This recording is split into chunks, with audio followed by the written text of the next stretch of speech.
Hello everyone, Miss Helpy welcomes you all about us. So let us begin with chapter number 2, diversity and discrimination. इस chapter में ये चूंकि आपने पहला unit देखा जो डाइवर्सिटी था, यूनिट के अंदर दो चैप्टर्स थे जिसमें से पहला चैप्टर आपका था अंडरस्टैंडिंग डाइवर्सिटी, जिसमें आपने डाइवर्सिटी के बारे में जाना. Okay, now the second chapter is like, और उसमें एक तरीके से आपको एसेंस मिल रहा था कि डाइवर्सिटी में यूनिटी कैसे होता है, जबकि ये चैप्टर कंप्लीटली डिफरेंट है उससे. बट ये भी डाइवर्सिटी का एक पार्ट है कि डाइवर्सिटी का दूसरा एस्पेक्ट क्या है. तो यहाँ पे है डाइवर्सिटी एंड डिस्क्रिमिनेशन, कि कैसे किसी को उसके डिफरेंस पे हम जज करके उसके साथ डिस्क्रिमिनेशन करते हैं, भेदभाव करते हैं. तो यहाँ पे पहला है आपका डिफरेंस एंड प्रेजुडिस. इसमें ये कि हम ये चीज़ देखते हैं कि हमने यहाँ पर देयर आर मेनी थिंग्स की दैट मेक्स अस दैट कि हम कैसे रहते हैं, हाउ वी लिव, हम कौन से लैंग्वेज को बोलते हैं, हम क्या खाते हैं, क्या पहनते हैं, किस तरीके के गेम्स हम खेलते हैं, क्या फेस्टिवल हम सेलिब्रेट करते हैं. ये सब कुछ जो है हमारे ज्योग्राफी और हिस्ट्री से इन्फ्लुएंस्ड होता है. ओके, तो अब हमको ये चीज देखना है कि you you will get an idea how diverse India is. India कितना डाइवर्स है ये आपको कुछ स्टेटमेंट से यहाँ पे पता चलेगा. Like there are 8 major religion in the world. Religion 8 major religion है, okay, which is Hindu, Islam, Sikhism, Christianity, Buddhism, Jainism, Judaism, total 7, and one is Zoroastrian, or I. Okay, so there are several religions. Okay, तो ऐसे we have more than 1600 languages. तो language से भी diversification आ रहा है, religion से भी diversification आ रहा है. उसमें से वो सारे लैंग्वेज को लोग अपने मदर टंग के साथ इंटरमिक्स करके तोड़ मरोड़ के बोल रहे. तो that also just giving birth to 100 more languages. तो इस तरीके से कितने सारे डांस फॉर्म है अपने अपने कल्चर और रिचुअल को प्रैक्टिस करने के लिए. कोई सिंगिंग, पोएम रिसाइटिंग, सॉन्ग है, लोकगीत हैं. तो इस तरीके की चीज़ों को आपको देख के पता चलता है कि बहुत सारी चीज़ें. लेकिन ये सारे आप जब आप टॉलरेट करते हो किसी दूसरे चीज़ को, दूसरे के कल्चर को, तब वो बेनिफिशियल है, वो अच्छा चीज़ है कि आप यूनिटी दिखा रहे हो. लेकिन इतना होने के बावजूद भी डाइवर्सिटी हमेशा सेलिब्रेट या रिस्पेक्ट नहीं किया जाता है. कभी कभी हम ये सोचते हैं ना कि मतलब हम ज़्यादा कहीं जो हमसे जो अलग है, अलग तरीका का लोग है, वो हमसे क्या कुछ थोड़ा हमें इनसिक्योर फील करवा सकता है. तो हम खुद भी सोचते हैं ना कि नहीं, डाइवर्सिटी से कहीं ना कहीं तो दिक्कत है, क्यों ना हम अपने टाइप के लोग के साथ रहना ज़्यादा वहाँ पे ज़्यादा सेफ फील करते हैं, ज़्यादा अच्छा महसूस करते हैं, रादर देन कि डाइवर्सिटी में रहना. हम चाहते हैं कि अपने कम्युनिटी वाले लोगों के आसपास रहे, अपने लोग पे एक वो विश्वासहीनता बनी होती है, और दूसरे अदर कल्चर के लोग, अदर रिलीजन के लोग के पास थोड़ा सा हम, कि मैं ये नहीं कह रही हूँ कि ऐसा आपको फील करना चाहिए, इसलिए कि अभी भी लोग क्या फील करते हैं ये सच्चाई मैं बता रही हूँ, ये सच्चाई पढ़ना है आपको. तो ये चीजें हैं कि बहुत लोग ऐसे हैं ना जो फील नहीं करते हैं, अच्छा सेफ फील नहीं करते. उन्हें लगता है कि हम दूसरों के यहाँ रहने से अच्छे अपने घर पे, अपने घर के लोग जैसे, अपने लाइक अस पीपल के साथ रहने में ज़्यादा उन्हें अच्छा लगता है. समटाइम्स हम किसी लोग से मिलते हैं जो कि बहुत डिफरेंट होते हैं हमसे, ठीक है, बहुत सारे वेज में एकदम स्ट्रेंज और अनफेमिलियर होते हैं, और उस वक्त हम ये समझ नहीं पाते हैं या रीज़न नहीं ढूंढ पाते हैं कि वो हमसे अलग क्यों है. ठीक है, पीपल अपने एटीट्यूड्स को फॉर्म करते हैं, एटीट्यूड्स मीन्स बिहेवियर को फॉर्म करते हैं, अपने ओपिनियन को फॉर्म करते हैं, कि मतलब ऑब्जर्व करके कि हाँ, हमें पता चल रहा है कि वो बंदा या वो बंदी, मतलब वो इंसान जो है हमारे जैसा नहीं है. तो हम एक ओपिनियन फॉर्म कर लेते हैं अलग अगले लोगों के बारे में. तो इसी तरह से ये चैप्टर में है एक कॉन्सेप्ट ऑफ प्रेज्यूडिस।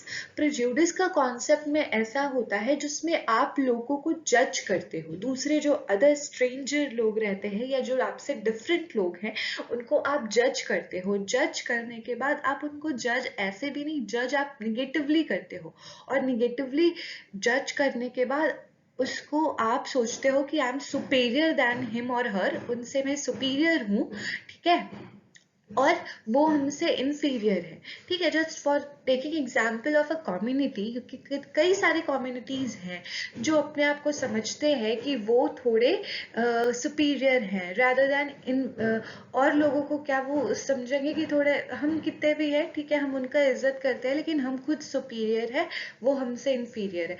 तो इस तरीके की चीज़ों को हमें देखने को मिलता है अगर हम प्रेजुडिस के कॉन्सेप्ट में इन्वॉल्व होते हैं। तो हम ये देखते हैं कि अगर फॉर एग्जाम्पल अगर हम ये एक छोटी सी बात ले लें, यहाँ पे जो आपका दिया है, इंग्लिश एक बेस्ट लैंग्वेज है, ठीक है, जो लोग इंग्लिश बोलना जानते हैं, ठीक है, जो लोग इंग्लिश को समझते हैं जानते हैं, तो वो अपने आप में ये सोचते हैं ना कि I am just superior ones, और रेस्ट ऑफ द लोग जो अदर लैंग्वेज में कम्युनिकेट कर रहे हैं, हिंदी में कम्युनिकेट कर रहे हैं या अपने लैंग्वेज में कम्युनिकेट कर रहे हैं, उनको वो क्वाइट निगेटिवली जज करते हैं यही प्रेजुडिस के तहत, और बोलते हैं कि वो थोड़ा हमसे इंफीरियर है। ऐसा होता है ना, कुछ सेंस आ जाता है लोगों के पास, तो ये ऐसा होता है। अब यहाँ पे है कि प्रेजुडिस का आप अर्बन पीपल और रूरल पीपल के अगेंस्ट पे देख लेते हैं। लाइक अर्बन पीपल भी जो होते हैं वो अपने आप को क्वाइट सुपीरियर समझते हैं रादर दैन कि रूरल लोग। फिर रूरल लोग का भी अपना ऐसा होता होगा, रूरल पीपल का भी, कि वो लोग भी सोचते होंगे ना कि हम मिट्टी से ज़्यादा जुड़े हुए हैं, हम नेचर के क्लोज हैं, तो हम अपने आप में सुपीरियर है रादर दैन कि अर्बन वाले लोग। तो इस तरीके से अपना अपना एक प्रेजुडिस बन जाता है लोगों का।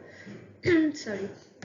अब यहाँ पे है कि on rural people, more than 50% of India live in village, ठीक है, people in village do not like to use modern technology. In peak of harvesting and plantation season, families spend 12 to 14 hours working in the fields. Villages are forced to migrate in cities for the search of work. Urban people का life कैसा होता है? Life in the city is very easy. People here are spoiled and lazy. वो बिल्कुल बिगड़े हुए और मतलब कह सकते हो कि बहुत लेजी होते हैं। वो मतलब उतना ज़्यादा एक्टिव नहीं होते। इन सिटीज़ फैमिली जो है वो बहुत टाइम एक दूसरे के साथ स्पेंड करती है, और सिटी में सिर्फ लोग पैसे के बारे में केयर करते हैं, मनी के बारे में नहीं केयर करते हैं। लाइफ सिटी का बहुत एक्सपेंसिव होता है, वहाँ पे लोग अपने पीपल मतलब रेंट और ट्रांसपोर्टेशन पे काफ़ी खर्च करते हैं। मतलब इस तरीके की ये पॉइंट्स दिए हुए हैं, और इस पॉइंट की बेसिस पे रूरल कभी बेटर है अर्बन से, कभी अर्बन बेटर है रूरल से। तो इस तरीके की चीज़ों को अब यहाँ पे कंपैरेटिवली दिया हुआ है। प्रेजुडिस बहुत सारे चीज़ पे बेस्ड हो सकता है, ये पीपल के रिलीजन पे बेस्ड हो सकता है, कलर ऑफ स्किन पे बेस्ड हो सकता है। ओके, जैसे कि अफ्रीका में हुआ था racial discrimination. Okay, Nelson Mandela came up against apartheid. Okay, वो आपको आगे पढ़ना है।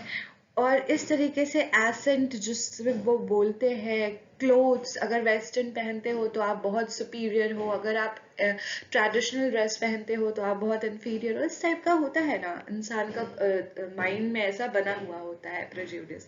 तो इस तरीके से अलग अलग बेसिस है प्रेजुडिस करने के। ऑफन आवर प्रेजुडिस जो है कभी कभी बहुत स्ट्रांग होता है किसी चीज that we don't want to. कितना प्रेजुडिस होता है ना किसी के साथ कि हम उस अगले बंदे या बंदियों के साथ फ्रेंडशिप नहीं करना चाहते हैं, ठीक है। वी जस्ट थिंक लाइक कि चलो अगर इन केस अगर फॉर एक स्टूडेंट का एग्जाम्पल ले ले, अगर आप इंग्लिश बोलने जानते हो और आपके कोई क्लासमेट है जो इंग्लिश बोलने नहीं जानते, तो वो आप ना उनको थोड़ा ये सोचोगे ना कि आप उनसे दोस्ती नहीं उतना करना चाहोगे, बोले कि हमारा एक अलग ही फ्रेंडशिप का क्लब है, हम इंग्लिश बोलते हैं सारे, और वो आएगा वो आएगी तो हम हिंदी वो समझ नहीं पाएगी, वो एक तरह से आप उसको इन्फीरियर करते हो। और लेकिन ऐसा कुछ नहीं होता है बच्चों, ऐसा बस इट्स लाइक कि आपको it's just a way of communication. Language is just a way of communication, be it Hindi और be it English, ठीक है, कुछ भी हो, इंसान को ऐसा नहीं करना चाहिए। लेकिन यहाँ पे यही है कि प्रेजुडिस में हम लोगों को निगेटिवली जज करके उनको इन्फीरियर करके साइड आउट कर देते हैं, उनसे फ्रेंडशिप नहीं करते, उनसे बोलना नहीं चाहते, उनसे कोई कनेक्शन नहीं रखना चाहते। तो इस तरीके की चीज़ें हमें होती है, और ये कहीं ना कहीं वो जिनसे आप प्रेजुडिस कर रहे हो, जिनको आप निगेटिवली जज कर रहे हो, उनको कभी ना कहीं हर्ट होता है और वो बहुत ज़्यादा हर्ट फील करते हैं, मतलब उनको दुख होता है इस बारे में। Now creating stereotypes. स्टीरियोटाइप देखो एक माइंडसेट होता है, एक पर्टिकुलर माइंडसेट जो हमने, एक धारणा जो हमने किसी के बारे में बना ली, अब बना ली तो हम उसको उसी पे जज करेंगे निगेटिवली। ओके ठीक है, तो इस तरीके से all of us familiar with the gender differences like, अब जैसे अगर आप आजकल के ज़माने में बोलो, जैसे 2 पेन आया, एक ब्लू पेन एक पिंक पेन, तो पिंक पेन आप अपनी बहन को दे दो और ब्लू पेन आप खुद रख लो, क्योंकि आप इफ यू आर बॉय तो आप ब्लू पेन रखोगे और पिंक पेन अपनी बहन को दे दोगे। तो इस तरीके से आप ये सोचो, मतलब आपको ये लगता है कि पिंक कलर तो लड़कियों के लिए होता है, मतलब कुछ चीज़ें जो सेट कर दी गई हैं for a particular group of society के लिए, और बस हम उस पर चले जा रहे हैं। तो अब तो चेंज हो गया, इट्स लाइक कि अगर अगर कोई, अगर आप बोलेंगे कि अगर ब्लैक सिर्फ लड़के ही पहन सकते हैं और पिंक सिर्फ लड़कियां ही पहन सकती है, तो लोग आपको बोलेंगे स्टॉप बीइंग स्टीरियोटिपिक, कि स्टीरियोटिपिक मत बनो, ठीक है। आजकल कोई भी ऐसा कोई कुछ भी पहन सकता है, कोई वैसा कोई बायस्ड नहीं है कि वो कलर जो है वो मेल्स के लिए ही है और ये कलर फीमेल्स के लिए। तो इस तरीके से स्टीरियोटाइप का आपको एग्जाम्पल मिलता है। यहाँ पे देखो, ये बहुत सारे स्टेटमेंट्स दिए गए हैं जो कि गर्ल्स और बॉयज़ के लिए stereotypically, like boys don't cry, तुम्हें रोना नहीं है, तुम लड़के हो, ठीक है। They are rowdy, they are good at sports, they are emotional वाला गर्ल्स साइड में जाएगा। इसी तरह से क्या क्या स्टीरियोटाइप होता था, ठीक है। अब तो खैर बहुत ही इम्प्रूव है, लेकिन अगर स्टीरियोटाइप आपको देखने को मिलता है, लेकिन अभी भी बहुत है। तो आप ये गर्ल्स वाले कॉलम में गर्ल्स वाले जो भी है, वेल बिहेव्ड वगैरह हो गया, soft spoken, gentle, physically strong boys में डालोगे, नॉटी बॉयज में डालोगे, good at dance painting girls में डालोगे, डोंट क्राई बॉयज में डालोगे, राउडी बॉयज में डालोगे, गुड एट स्पोर्ट बॉयज में डालोगे, गुड एट कुकिंग गर्ल्स में डालोगे, दे आर इमोशनल। तो ये चीज़ आप कर सकते हो, ठीक है। ये गर्ल्स में डालोगे, दे आर इमोशनल। तो इस तरीके से एक टिपिक है, लेकिन इसके बारे में बहुत सारे एस्पेक्ट्स आप हायर क्लासेस में पढ़ोगे कि क्यों ऐसा क्या होता है, और इस पे बहुत सारे डिबेट्स है, अपने अपने व्यूज हैं, ठीक है। अब यहाँ पे नेक्स्ट ना, यहाँ पर एक केस लिया गया है फॉर डिसेबल्ड पीपल, जो पीपल डिसेबल्ड होते हैं, हैंडीकैप्ड होते हैं, उनके बारे में जो स्टीरियोटाइप बनी हुई है लोगों की, वो चीज़ आपको देखने को मिलेगा इस पेज पे। इट्स लाइक कि पीपल से ऑल शॉर्ट ऑफ थिंग्स। यहाँ पे एक हैंडीकैप जो है, जो जिनका पैर ठीक नहीं है, और वो कह रहे हैं कि I limp, I less for all this and more. Sometimes I feel so sad and sore. Folks make fun. It's nothing new. If you were I, what you would do? ये पूछ रहे हैं कि मैं गिरता हूँ, मैं चलता हूँ, बहुत कुछ होता है। समटाइम लोग जो है वो मेरा मजाक उड़ाते हैं, मुझे बुरा भी लगता है, ठीक है, पर इसमें कोई नई बात नहीं। अब लोग मजाक उड़ाते, मैं ऐसा ही हूँ, लोग बुली करते तो मैं ऐसा ही हूँ, तो अब मैं क्या करूँ। तो अगर वो पूछ रहा है कि आप मेरे जगह होते तो आप क्या करते, इसलिए दो चीजें हो सकती थी। लोग एक्सेप्ट कर लेते हैं कि एज वो जैसे है वैसे, क्योंकि उन्हें कोई एम्पावर करने को नहीं रहता है। अब यहाँ पे कोई भी तरीके की बुलिंग, स्पेशली फॉर हैंडीकैप्ड या डिसेबल, आप नहीं कर सकते। वो भी आप लोग की जैसे ही है, लेकिन आप लोग का ये फर्ज बनता है कि आप लोग उनको अच्छे से ट्रीट करें, या वो आप सबके जैसे नहीं है तो आप उन्हें डिफरेंशियल ट्रीटमेंट करिए, पर एक पॉजिटिव वे में, निगेटिव वे में नहीं कि उनका बुलिंग करें। पॉजिटिव वे में उनके साथ रहिए, उनका सपोर्ट करिए, उनकी हेल्प करिए if they slip, if they can't walk properly. तो इस तरीके से उन्हें भी नॉर्मल टाइप से लाइफ को जीने का मौका दीजिए। अब यहाँ पे है कि you look so different second में, I am a person, I feel shy from staring eyes, I want to hide.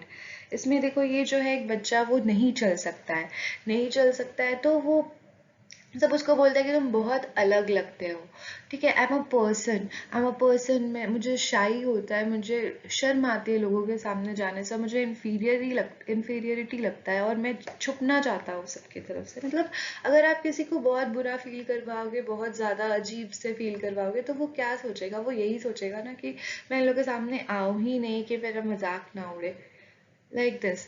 अब यहाँ पे एक बच्ची है जिसका पैर हैंडीकैप्ड है, तो वहां पे सब बोल रहा है इज अ माइंड ओके, क्या इसका दिमाग ठीक है, जस्ट बिकॉज कि उसका लेग्स वॉबी है, ठीक है, वो नहीं वॉबली है, वो नहीं चल सकती है अच्छे से।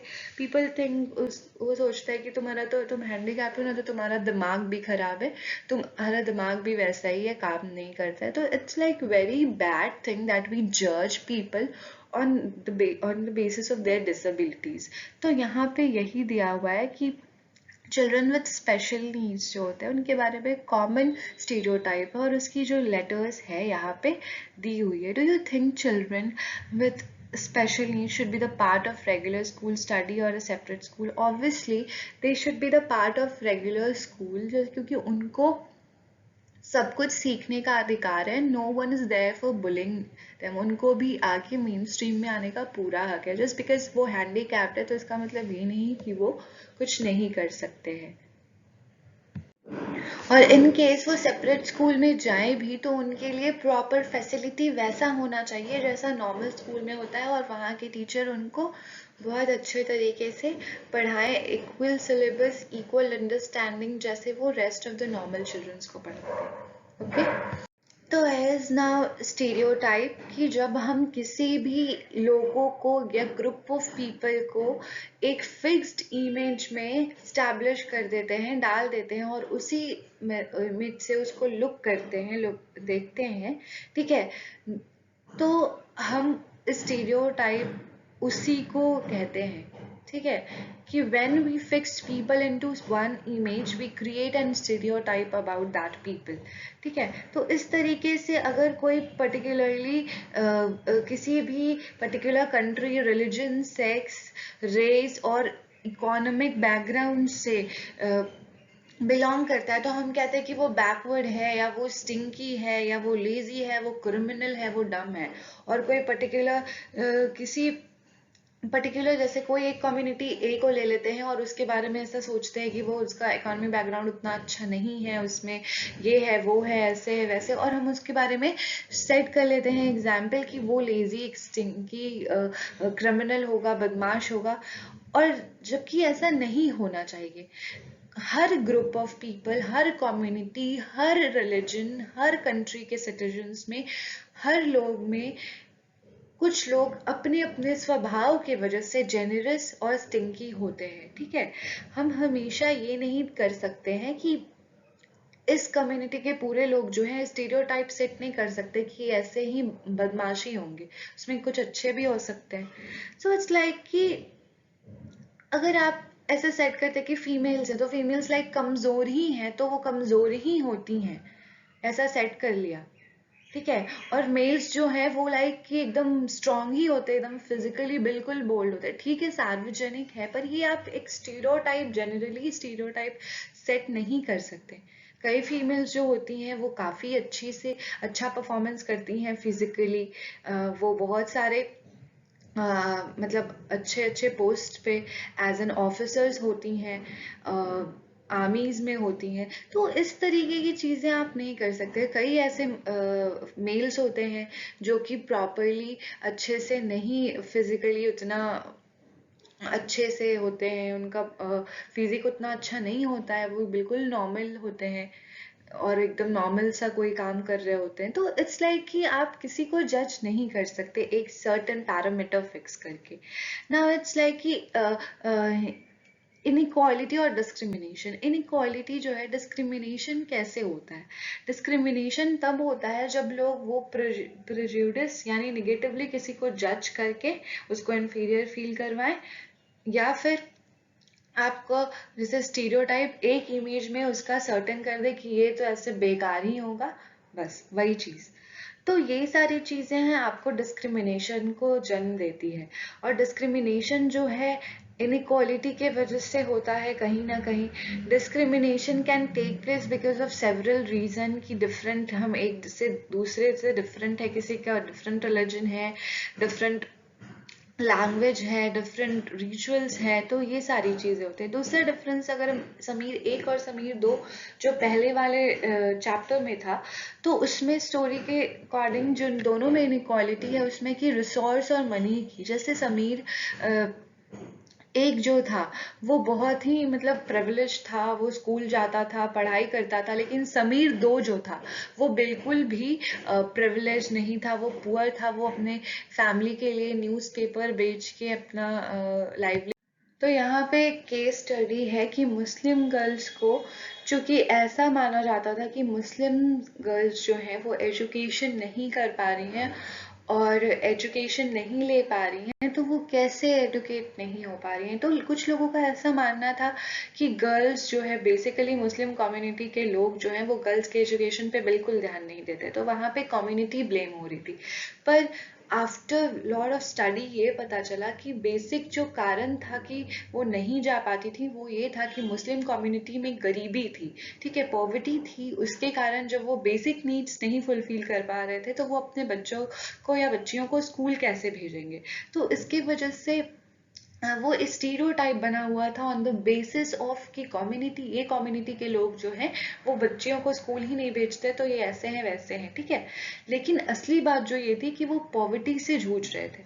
पॉवर्टी, फिर उसके बाद सरकार ने उन्हें एम्पावर किया, ठीक है, वो पॉवर्टी, वो पढ़े लिखे, वो पॉवर्टी की जो कुछ एलिवेशन स्कीम्स आई उनको एम्पावर किया गया। जैसे केरला में एग्जाम्पल ले सकते हैं, फिर वहाँ पे लोगों सबने मदद करी, teachers, bus drivers, everyone, school को नज़दीक एसेसिबल बनाया। और इस तरीके से एजुकेशन जो है, पॉवर्टी एलिवेट होने के बाद बहुत सारे जगहों पे ज़्यादा मतलब रेट्स बढ़े एजुकेशन, मतलब वो स्टूडेंट एनरोलमेंट रेशियोज बढ़े एक तरीके से। और उसमें कई मुस्लिम गर्ल्स भी हैं जो मतलब शामिल हो गई पढ़ाई लिखाई में। और आज एजुकेशन अगर गर्ल्स की देखें तो बहुत हद तक बेहतर हुई है। तो इस तरीके से चीज़ें होती हैं। कुछ लोग डिस्क्रिमिनेशन के अगेंस्ट आते हैं, ठीक है, कुछ लोग अगेंस्ट आते हैं और लार्ज नंबर ऑफ पीपल इसका विरोध भी करते हैं कि सम पीपल एक्सपीरियंस की both kind of discrimination. They are poor and they belong to group whose cultures not value, like tribal हो गए, कुछ रिलीजियस ग्रुप हो गए, उनकी बातों उनके कल्चर को, उनके रहने के तौर तरीकों को बहुत इन्फीरियर माना जाता है और उन्हें डिस्क्रिमिनेट किया जाता है इस रीज़न से। कुछ फॉलोइंग सेक्शन में हम देखेंगे कि फेमस इंडियंस जो हैं वो किस तरीके से डिस्क्रिमिनेट हुए और उसके अगेंस्ट वो आके बोले, ओके, उनकी एक्टिविटीज देखेंगे। अब यहाँ पे देखते हैं कि on being discriminated against people जो है वो डिफरेंट काइंड्स ऑफ वर्क में एंगेज थे, तभी तभी टीचिंग, कारपेंट्री, पोट्री, वीविंग, मतलब जो वो बांस की जो होती है, लकड़ियों की, बांस की, वो जो बनाते हैं ना बास्केट वगैरह, तो वो सब वीविंग वगैरह, फिशिंग में, फार्मिंग में, तो इस तरीके से वो सारे ये सब करने के लिए लाइवलीहुड अपना मतलब अर्न करने के लिए लाइवलीहुड ये सब करा करते थे। However certain kinds of work are valued more than the others. Activity like cleaning हो गया, वॉशिंग हो गया, ये सारे टास्क को बहुत ज़्यादा इंफीरियरली देखा जाता था और जो लोग इसको करते थे उनको डर्टी और इम्प्योर माना जाता था।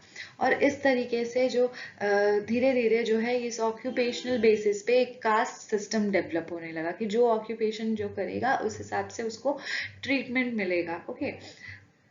तो इस तरीके से बहुत कास्ट का जो कास्ट था वो मतलब एक दूसरे का जो हियाकी बनते गया कि जो ये सारा इम्प्योर काम करता है वो सबसे लो और सबसे नीचे आएगा कास्ट के लैडर पे। तो इस तरीके की चीज़ें आई थी। अब यहाँ पे दलित एक टर्म था जहाँ पे पीपल जो लोअर कास्ट पे बिलोंग करते थे, ठीक है, वहाँ पे जो है इन लोगों ने अपने आप को जैसे अनटचेबल्स बताया, जहाँ पे दलित जो है who have been broken word Dalits according to show how the social prejudices और डिस्क्रिमिनेशन उनको ब्रोक कर दिए, उनको तोड़ दिया, और दलित पीपल और गवर्नमेंट जो है इसको आज शेड्यूल कास्ट के नाम से जानती है, दैट इज एससीज। अब यहाँ पे कास्ट जो है अपने आप को ही कुछ लोग सुपीरियर देखने लगे, कुछ लोग इंफीरियर देखने लगे, और कुछ लोग को इम्प्योर जिनको कहा जाता था, जो सब कुछ इंफीरियर काम करते थे। काम कोई भी इंफीरियर या सुपीरियर नहीं होता। अगर आप ये सोचो ना कि अगर वो ये काम नहीं करते, ठीक है, तो फिर बाकी का वो जो समाज में कचरा फैला रहे हैं बाकी के लोग, वो सब कौन उठाता? आखिर किसी ना किसी को तो करना पड़ेगा ना वो काम।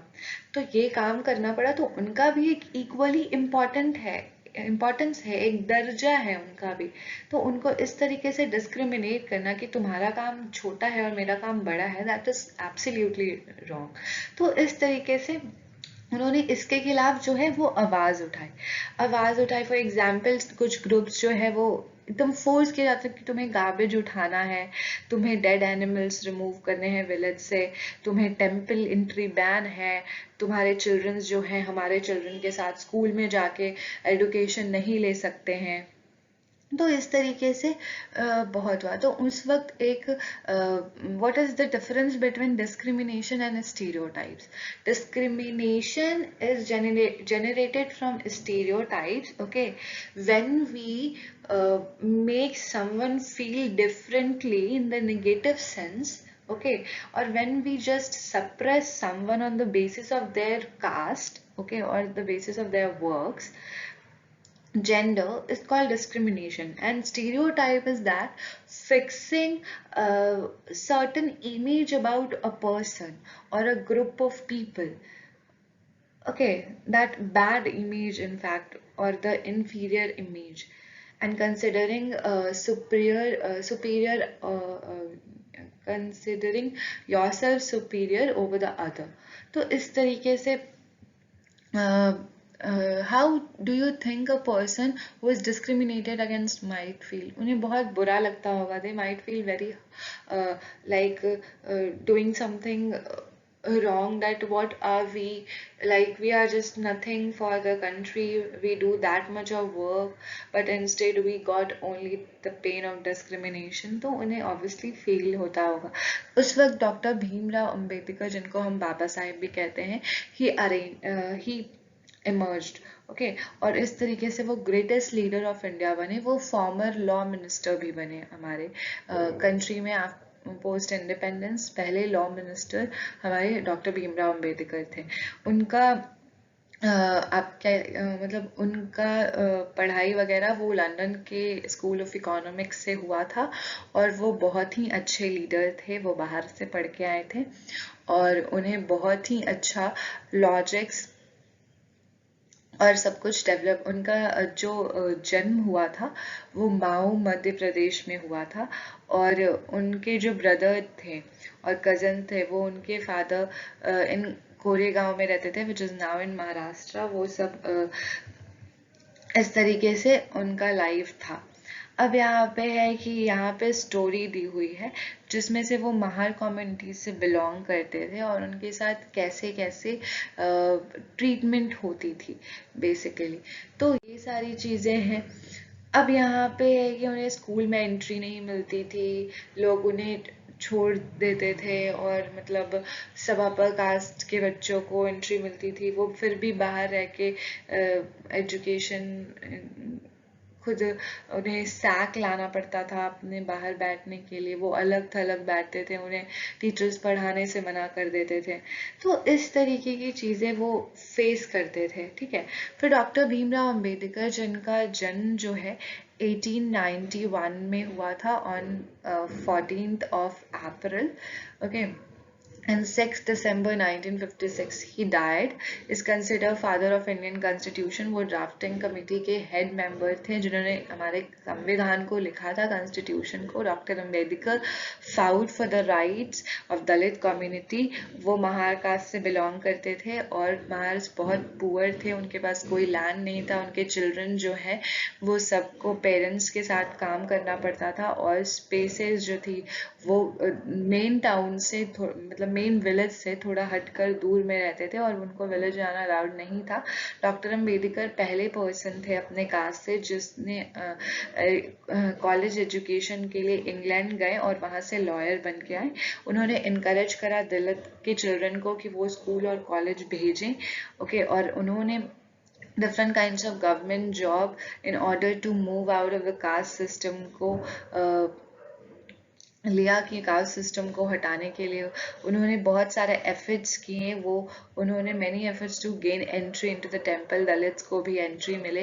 Letter in the life he converted अपना मतलब चूंकि बहुत सारे एट्रोसिटीज उनको फेस करने पड़ रहे थे हिंदुइज्म में. They being discriminated so brutally, okay, due to the caste system कि उन्हें रिलीजन चेंज करना पड़ा. बुद्धिज्म में उनका जाने का एक बहुत बड़ा रीजन था कि बुद्धिज्म, एज आपने हिस्ट्री वाले लेक्चर्स में देखा होगा जो मैंने डाला, बुद्धिज्म का एक क्राइटेरिया था कि वो एक फ्री ऑफ किसी भी तरीके के मतलब आपका कोई भी मतलब कोई भी कास्ट या कोई भी वो कास्ट के इनडिस्क्रिमिनेट होके कोई भी धर्म, कोई भी जेंडर के कोई भी जेंडर के नहीं, मतलब कोई भी लोग वहाँ आ सकते हैं इर्रेस्पेक्टिव ऑफ देयर कास्ट.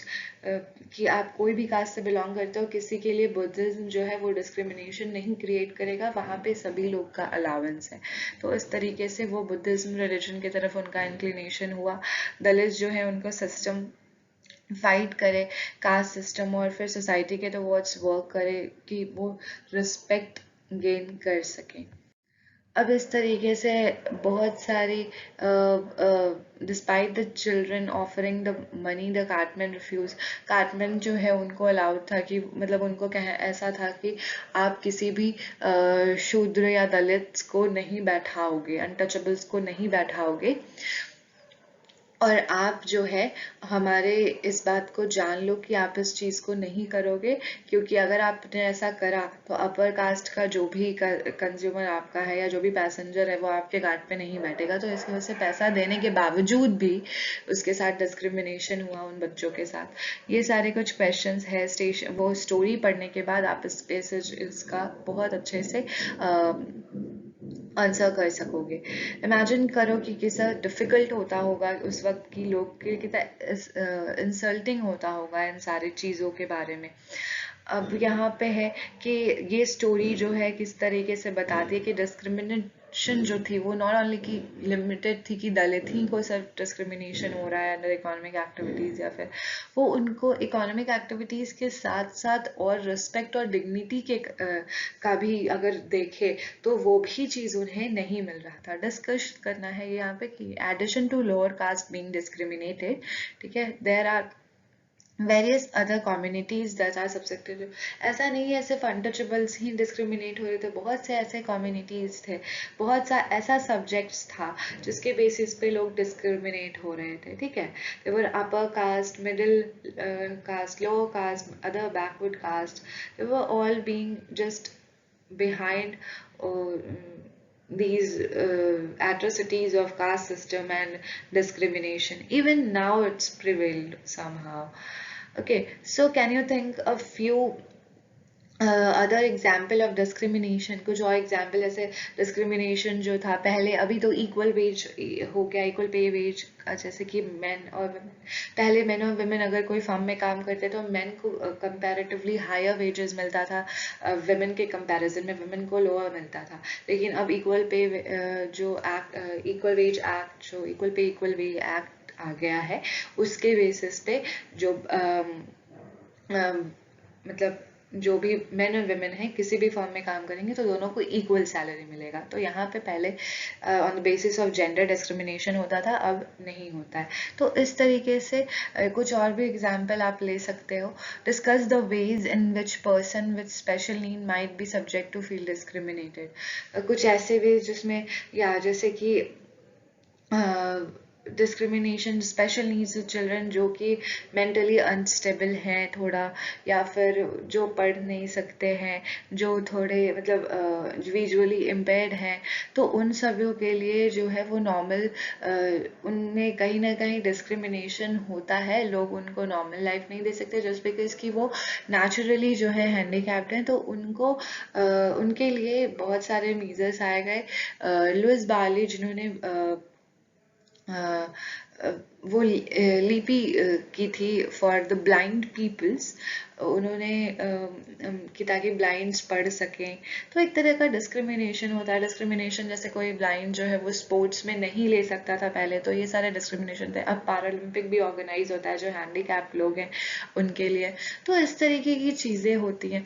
अब स्ट्राइविंग फॉर इक्वालिटी, इक्वालिटी के लिए किस तरीके से लोग ने नेशन में स्ट्राइव करा, उनके लिए लड़ाई करी। नेशन जो है 1947 में इंडिपेंडेंट हो गया था, तो उन्होंने वहाँ पे बहुत सारे तरीके की इनइक्वालिटी एग्जिस्ट कर रही थी।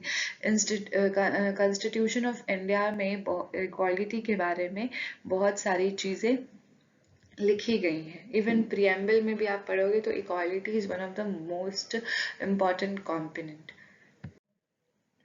लिबर्टी, इक्वालिटी, फ्रेटर्निटी आप पर देख सकते हो रहता है। अब यहाँ पे डिस्क्रिमिनेशन जो है इतना प्रैक्टिस हो रहा था सोसाइटी में, इतना ज़्यादा प्रैक्टिस हो रहा था कि लोग जो है उसमें बिल्कुल उससे तंग आके उन्होंने स्ट्रगल स्टार्ट करा। और कॉन्स्टिट्यूशन का गोल था कि वो एक स्टैब्लिश करे एक इक्वालिटी वाला देश। तो उन्होंने रूल ऑफ लॉ जिसके तहत आपका राइट टू इक्वालिटी वगैरह एंटर करा कॉन्स्टिट्यूशन में, जिसमें कोई भी लोग को डिस्क्रिमिनेशन जो है वो सब जैसे nobody will be discriminated on the basis of their caste, religion, the place where one belong or the gender, सबके बेसिस पे इन लोग कोई भी किसी को डिस्क्रिमिनेट नहीं कर सकता है। और इस तरीके से फिर अनटचेबिलिटी भी अबॉलिश हुई। आर्टिकल 17 में अनटचेबिलिटी अबॉलिश की गई। और इस तरीके से कॉन्स्टिट्यूशन जो है वो रिस्पॉन्सिबल हुआ और स्टेप लिया कि किसी भी तरीके से मार्जिनल कम्युनिटीज़ को इक्वालिटी मिलनी चाहिए। और इस तरीके से कॉन्स्टिट्यूशन जो है वो बहुत सिग्निफिकेंट एलिमेंट के तौर पे इक्वालिटी को लेके आया।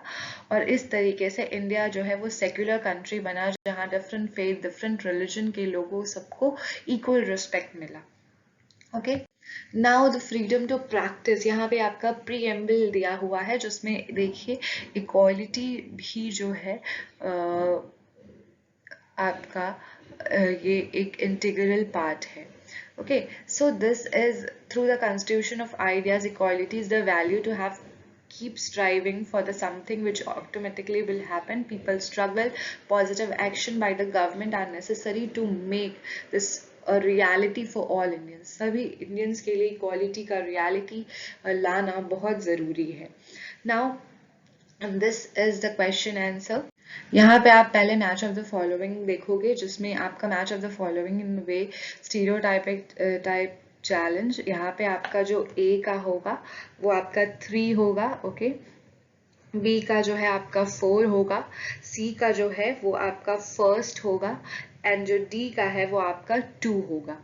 इस हिसाब से आप ये सॉल्व करोगे, रीड करोगे। ठीक है, अब यहाँ पे है कि how can the stereotype that girls are burden on their parents affect their life of the daughter, imagine the situation. देखो बर्डन कैसे हैं बच्चियाँ अपने पेरेंट्स पे जस्ट बिकॉज सोशल ईविल जिनका नाम आप सुने होंगे, दैट इज डाउरी। डाउरी मांगते हैं लोग, dowry is just for the security of the bride. Okay, लेकिन ऐसा कुछ नहीं है, कोई सिक्योरिटी की गारंटी नहीं होती है even after you Mary someone. Okay, it's upon you, you become independent, you become empowered, you become strong तो ये चीज आपका खुद का होता है कि आप किसी दूसरे के से कैसे अच्छे से बचोगे। ओके, तो आप जो है स्टीरियोटाइप जो है गर्ल्स के बारे में बना दिया गया है ये कि वो बर्डन होती हैं, चूंकि उनके लिए डाउरी जमा करना होता है, तो डाउरी का पैसा बचा के क्या करेंगे, बचा लेते हैं, उनको स्कूल नहीं भेजेंगे, उनके एजुकेशन को प्रमोट नहीं करेंगे। जबकि ये दिमाग नहीं आता है लोगों में कि अगर हम एजुकेशन प्रमोट करेंगे तो कल होके एक सिक्योरिटी बनी रहेगी कि इंस्पाइट ऑफ हम अगर डाउरी दे के भी शादी करें या नहीं भी दे के शादी करें ना, तो मेरी बच्चियां जो है वो सेफ, सिक्योर और इतनी पावरफुल होंगी कि वो अपने आप को अच्छे से रख सके। तो इट्स लाइक कि ये सिचुएशन जो है at least 5 different effects of the stereotype. पहला तो उनके एजुकेशन में दिक्कत होता है, उनको सिर्फ घर में रहना सिखा दिया जाता है, ठीक है, just because you are burden you have to be treated like you are just an object और समथिंग, कि आपको बिल्कुल बचा के रखना है, ठीक है, तो आपको घर में रख दिया जाएगा। तो आप स्कूल के लिए deprivation of education, deprivation of job opportunity भी नहीं मिलता है। फिर आपका ये क्या कहते हैं, आपको इक्वालिटी नहीं मिलती है as per your the boys in the house, या फिर आपको जो है ये आपको जो है वो मतलब आप कैरी आउट कर रहे हो कोई जॉब, तो आपको फटाक से वहां पे से रेजिग्नेशन देना पड़ता है ड्यू टू फैमिली रिस्पॉन्सिबिलिटी। तो इस तरीके से बहुत सारी चीजें हैं जो आपको अलग अलग पता चलेगा कि स्टीरियोटाइप का इफेक्ट क्या है। कॉन्स्टिट्यूशन से with regard to equality what do you think that is important for people? Constitution कहता है everyone is equal before the law, okay, no one is going to discriminate on the basis of their caste, religion, place of birth, gender, okay, why it's important for equal everyone, सबको equal होने का ये importance इसलिए क्योंकि every people has their own dignity, okay, their own importance in the life, okay, no one is like कि valueless, तो सबको बहुत ज़रूरी है, ठीक है, equality of opportunity, equality of treatment मिलना।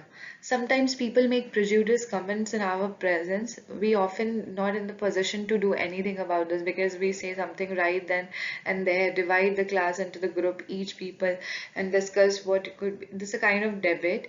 ठीक है, एक friend जो है वो आपको classmate मतलब आपके एक क्लासमेट को टीज कर रहा है जस्ट बिकॉज ऑफ पुअर, इसके बारे में आप क्या कहना चाहोगे? कि देखो, rich and poor is not anything, ठीक है, लोगों के पास रिसोर्स और सिचुएशन का बस डिफरेंस होता है, लोग इसी के वजह से प्रॉब्लम में होते हैं, और इसका लेके किसी को इन्फीरियर फील करवाना that is very bad thing. और वो पुअर है तो क्या है, उसको equality of opportunity, equality of everything जरूर मिलना चाहिए एज पर द नॉर्मल लोगों को मिलता है, ठीक है।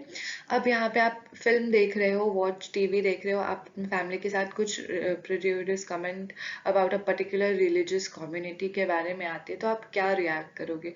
आप उस पर जैसे कि अगर कुछ ये कम्युनिटी जो है ये इंफीरियर है, बी कम्युनिटी जो है वो सुपीरियर है, तो यहाँ पे ये होता है कि we should always think like कि कोई भी कम्युनिटी की अपना अपना जो है वो डाइवर्सिफिकेशन है, तो अपना यूनिकनेस भी है, जैसे हमने पहला चैप्टर में पढ़ा था। तो हर लोग अपना एक यूनिकनेस सॉल्व कर मतलब दिखाता है, प्रेजेंट करता है, तो इसमें ये नहीं है कि हम किसी को भी ना कुछ भी बोल दें, और मतलब बिल्कुल हर लोगों को, हर कम्युनिटी का अपना अपना एक इम्पोर्टेंस है, ठीक है, अपना उनका एक तरीका है जिनको हमको सभी को रिस्पेक्ट करना चाहिए और टॉलरेट करना चाहिए। यही सबसे बड़ा कल्चरल टॉलरेंस है। अदरवाइज आप नहीं टॉलरेट करोगे तो that will lead to the communal violence which is not good for the nation. Okay, so Children in your class refuse to share foods with a particular person because they think she is dirty.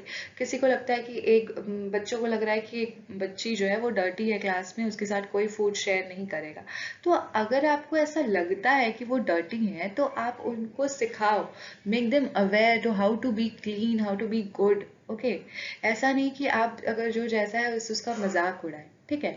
अगर कोई poor है, कोई किसी का आपको help का ज़रूरत है, ठीक है, कोई डर्टी है, तो आप उसको एनकरेज करो कि वो आपकी तरह नॉर्मल अच्छा सा बन के आए, ठीक है, रादर देन कि उनका मजाक उड़ाना। That is the bad thing, okay. इस तरीके से someone tells you a joke कि कुछ कम्युनिटी के बेस पे कम्युनिटी का फन करके कोई जोक करे, ठीक है, बिकॉज ऑफ देयर एसेंट, कि उनका एसेंट ऐसा है, वो कम्युनिटी तो ऐसे बात करती है यार, मेरे को तो हंसी आती है। तो ये बहुत बुरी बात है, इसलिए कि हर कम्युनिटी का अपना अपना यूनिकनेस होता है, जैसे मैंने ऊपर के पॉइंट में बताया।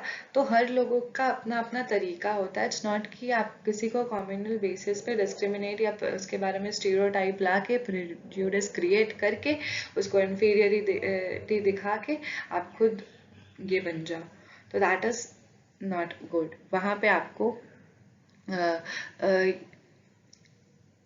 सम वहाँ पे मतलब आपको कम्युनिटी, किसी भी कम्युनिटी या कुछ भी है, सबको इक्वली, किसी का मजाक नहीं। अगर आपकी कम्युनिटी अच्छी है तो उनकी कम्युनिटी भी अच्छी है। अगर खुद रिस्पेक्ट चाहते हो तो दूसरे को भी रिस्पेक्ट देना सीखो।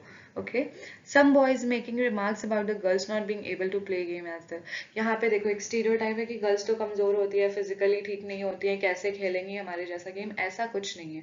गर्ल्स को भी अगर उनके accordingly proper training, proper coaching मिले तो वो भी आपके साथ खेल सकती हैं। इट्स नॉट अबाउट एनीथिंग कि ये हो जाएगा, वो हो जाएगा, वो हमारे इतने स्ट्रांग नहीं है। तो stop being stereotypic, okay, and please treat everyone equal and tolerate and respect each of us. Okay, thank you. Thank you all of you. Kindly like, share and subscribe Miss Helpy. Bye bye.